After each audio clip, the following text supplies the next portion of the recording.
My name is Lily Sullivan, and I'm 32 years old. People who see my family in Connecticut might think I'm lucky. Wealthy parents, a successful younger sister, and a luxurious home always lit up for the holidays. But anyone on the inside knows one person in our family is always pushed into the shadows, and that person is me. Since I was 17, every holiday season has smelled only of cooking oil and clanging pots and pans. While my sister, Sarah, wore beautiful dresses and toasted guests, I was introduced in passing. This is Lily. She helps with the cooking. During those years, I was confined to the kitchen, hearing laughter from the living room, but never allowed to be at the center of it. My parents never hid their favoritism. Sarah was always the family's star, and their pride in the PR industry. In their eyes, I was just an unemployed person floating between odd jobs. At Sarah's engagement party, my mother once laughed and said in front of hundreds of guests, "Lily isn't as good at communicating as her sister, but she's a good cook." Her words cut deeper than any knife I held in my hand at that moment. Even my childhood room, where I had a few remaining memories, was turned into a closet for Sarah. My trophies, books, and memories were moved to the basement because Sarah needs space for her career. In that house, the message was always clear. One person was a worthwhile investment, and the other was just free help. The truth is, I'm not useless. Over the past 5 years, I built Stellar Events, a high-end event planning company, from an initial capital of $5,000 to over 50 employees, 3 branches, and a series of major contracts. I did it without a single penny or word of encouragement from my family. I rose up and proved myself all on my own. Now, I'm just one step away from signing a $2 million deal with Pinnacle Hospitality, a contract that could put Stellar Events on the national map. I am a CEO and a leader, but to my family, I'm still just the unemployed one living in a shabby apartment. They never asked, never cared, never knew. In their eyes, I was invisible. But that invisibility was about to end. On the night of the 23rd of December, I was packing a suitcase in my small Manhattan apartment when my phone rang. The screen showed Mom. I knew it wouldn't be pleasant. "Lily, cancel all your plans. Come home tomorrow to cook for the party," my mother's voice commanded, not asked. I stopped packing and asked, "What party?" "Sarah is hosting a Christmas dinner with her business partners. 25 guests, all important people. The CEO of Pinnacle Corporation will be there. You need to get here before noon to prepare. 7 main dishes, 10 sides. I've already planned the menu. Remember to use the Waterford crystal and the engraved silver." She spoke in a rush, not caring what I thought. There was no thank you, just an order. I gripped my phone, suppressing a sigh. It wasn't unusual. For her, it was a given that I would cancel my own plans to serve the family's honor. My laptop was still on, showing an email from Victoria Chen, CEO of Pinnacle Hospitality, confirming our important meeting in Florida. That meeting could launch Stellar Events into a new era. If I missed it, a competitor would take the contract. My mother didn't know, or more accurately, she didn't care. A moment later, a text from Sarah arrived. "Mom said you're taking care of the cooking tomorrow. Don't mess it up. The guests are all VIPs. Especially Victoria Chen, the person I want to pitch PR services to. Don't embarrass me." I gave a faint smile. To them, I was just a part-time cook. They didn't know I was the one about to sign a multi-million-dollar contract with Victoria. They wanted me to be a shadow in the kitchen, while in reality, I was the person behind a much larger spotlight. I looked at my plane ticket. The flight to Florida was scheduled to take off at 8 p.m. tomorrow. For the first time in 15 years, I wasn't afraid of my mother's voice. I took a deep breath, picked up the phone, and replied decisively, "I can't. I have a job." The silence on the other end was heavy as lead. Then her voice turned sharp and shrill. "What's more important than family? You're just sitting around in that cramped apartment, and you dare say you have a job? Don't be selfish, Lily. If you go, don't ever come back." In the past, that threat would have made me give in. But this time was different. I slowly let go, as if cutting a rope that had bound me for years. "Then I guess it's goodbye." I hung up, my heart pounding, not from fear, but from freedom. On the evening of the 24th of December, the Sullivan Mansion in Connecticut was as radiant as ever. A large Christmas tree stood in the living room, lights twinkled, and crystal glasses were arranged neatly on the long table. Everything was perfect, except for one thing. The kitchen was empty. Since noon, my mother had been certain I would show up, just like always. She wore a velvet red dress and pearl necklace, walking around instructing Sarah to hang a few more wreaths, confident that I would be obedient and come home. But at 5 p.m., the kitchen remained silent. The ingredients sat untouched in the fridge, and there was no smell of food. "Where's Lily?" guests began to ask as they arrived. My mother forced a smile. "She's getting ready in the kitchen." But at 6 p.m., the atmosphere grew tense. Sarah ran to the kitchen, opened the fridge, and her face went pale. The turkey was still frozen, the vegetables unwashed, the wine unopened. Not a single dish had been made. My mother panicked. She grabbed her phone and called every restaurant within a 50-mile radius. The only response she got was, "We're closed for the holidays." Meanwhile, Sarah was texting me, her messages coming in rapid succession, her voice almost screaming through the screen. "Are you crazy? The guests are almost here, and there's nothing. Victoria Chen is on her way. Mom is losing her mind. Call me back." But my phone was off. I sat in a taxi heading to the airport, my suitcase beside me, watching the messages pile up without a care. For the first time, I let them fend for themselves. At 7 p.m., most of the guests had arrived. The most prominent among them was Victoria Chen, CEO of Pinnacle Hospitality. In just a few hours, I would meet her in Florida as an equal business partner. But at that moment, she sat in the Sullivan living room, looking at the empty dining table. My mother tried to stay calm, pouring wine and showing guests the decorations. Sarah gave a fake laugh, making excuses that my sister is preparing an elaborate dinner in the kitchen. But 30 minutes passed, and no food appeared. At 7:20 p.m., Sarah texted again. "We had to order pizza. Do you understand you've just ruined our whole family?" Victoria is looking at Mom with contempt. This is a disaster.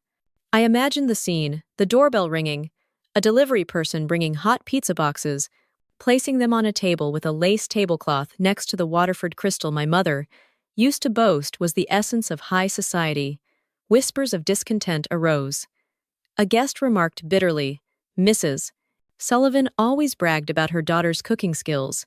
Turns out it was all a joke?" My mother's face flushed red. As she served the pizza on silver plates, she couldn't stop badmouthing me, calling me irresponsible and saying I was always unemployed and never accomplished anything. In Victoria's eyes, I was sure I would have seen clear disappointment. At 8:15 p.m., pizza was hurriedly passed around. No one ate much. Those who came to network left early. Sarah tried to salvage the situation by pitching her PR services to Victoria, but it was pathetic to talk business while holding a plate of cheese pizza. At 9 p.m., the party was practically over. My phone received another text, this time with a choked voice from Sarah. "It's over. Victoria left. Mom says you're dead to her." Meanwhile, I was sitting in a hotel room on the Florida coast. Outside the window, waves crashed rhythmically, and the moonlight stretched across the water. I opened my laptop to check tomorrow's meeting schedule, my heart strangely at peace. While the elegant mansion in Connecticut was filled with chaos and shame, I was preparing for a morning that would change my entire life. On the 25th of December, I walked into the Pinnacle Resort conference room. There was no chaos or pizza on a crystal table, but a long wooden table, a brightly lit projection screen, and professional eyes focused on me. I wore my best suit and carried the contract.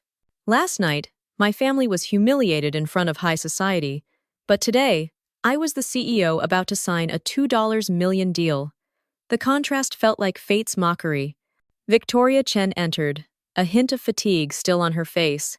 She shook my hand and said directly, "Sorry I'm late. I just went through the strangest Christmas party of my life last night." I kept my heartbeat steady. "Oh, really?" She sat down and told me about it. She was invited to a party where the host promised the food would be cooked by their talented daughter.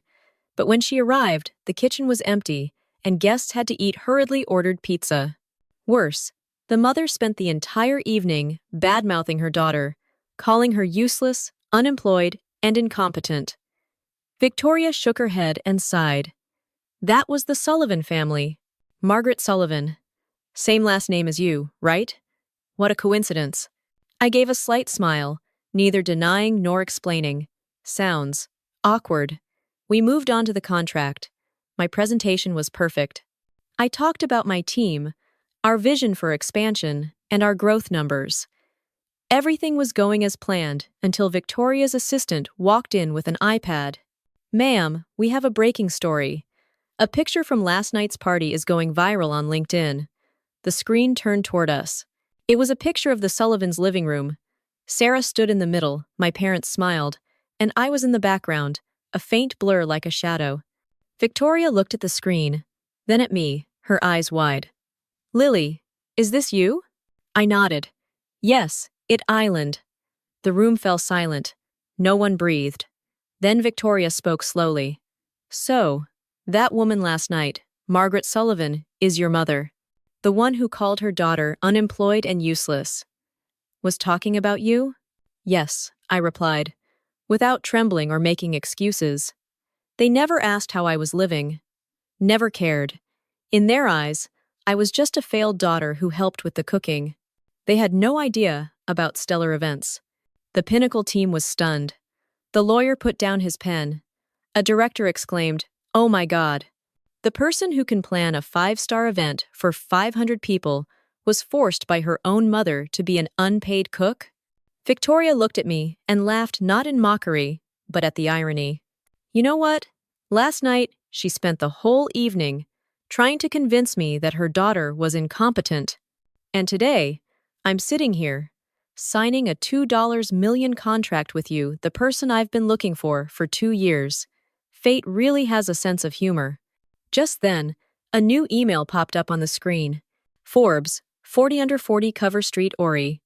My face was on the cover, with the headline in bold, From Invisible to Indispensable. Lily Sullivan and the Stellar Events Empire. The conference room held its breath. Victoria read a snippet aloud. Lily Sullivan, 32, built Stellar Events from $5,000 into a multi-million-dollar business, entirely without family help. She chose to succeed in silence, though she was looked down on and seen as a failure by her own relatives. Victoria put the iPad down and looked at me, her eyes narrowed. Your family still doesn't know, do they? Last night they still thought I was unemployed, I said. They'll find out when the magazine comes out tomorrow morning. Victoria stood up, pulling out her phone. No need to wait until tomorrow. I'm calling Margaret Sullivan right now. Before I could react, she turned her back and started talking right in front of everyone. Her voice was clear. Hello, Mrs. Sullivan. I wanted to tell you that last night's party was the biggest disappointment I've ever attended. And I will no longer be working with your family. There was a pause, and then she continued, her voice lower and sharper. Because today, I just signed a $2 million contract with your daughter, Lily Sullivan, the CEO of Stellar Events. The entire room was silent. Victoria hung up and turned back, her eyes shining. The sound of her choking. It was as if her whole world just fell apart. I think your family knows now. My phone immediately started ringing nonstop. Dozens of missed calls from my mom, Sarah, and even my dad, who had been silent for years. I didn't answer. Instead, I signed the contract in front of me. The moment the ink dried, all the pretense ended. I was no longer the unemployed daughter. I was the CEO who had just signed the biggest deal of my life. For the first time, the whole world, including my family, was forced to see it. Just a few hours after the contract was signed, my phone was buzzing relentlessly. 47 missed calls from my mom, 32 messages from Sarah, and even unusual calls from my dad.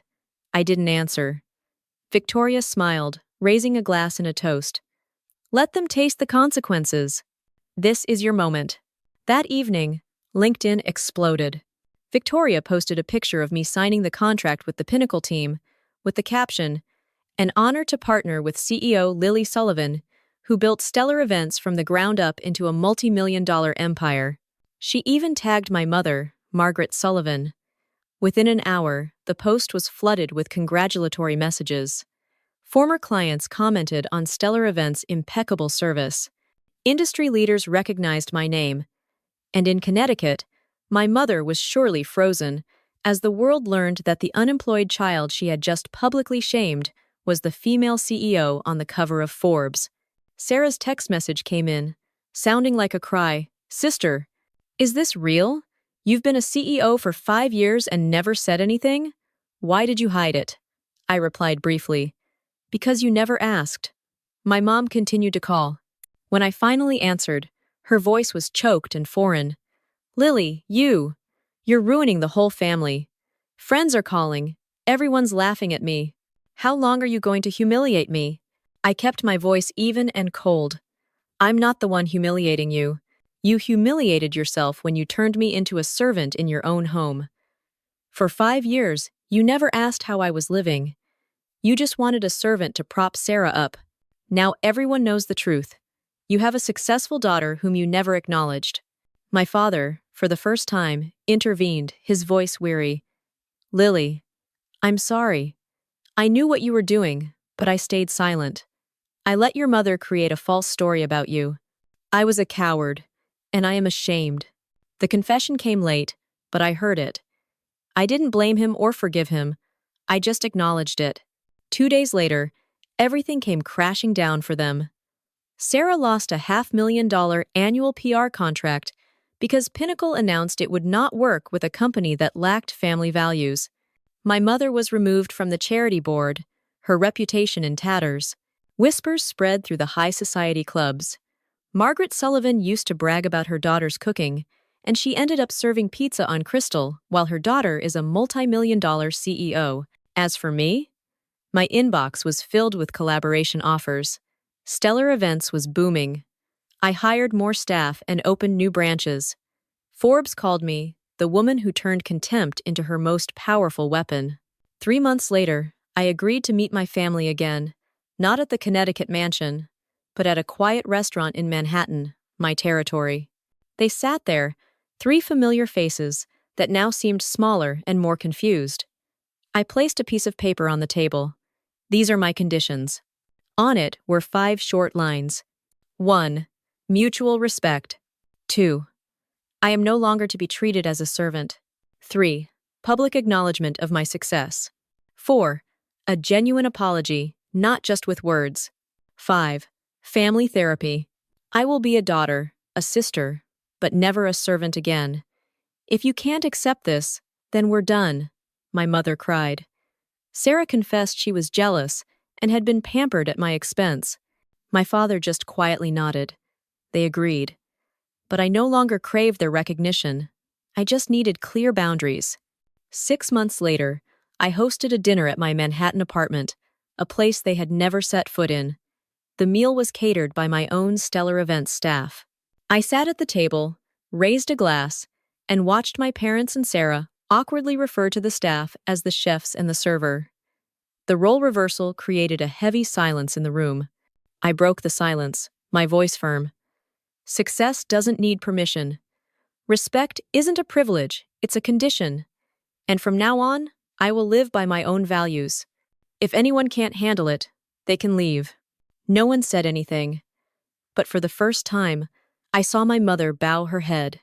The ending wasn't about revenge. The ending was when I understood that my value had never diminished, only their ability to see it. And now, I no longer needed their validation.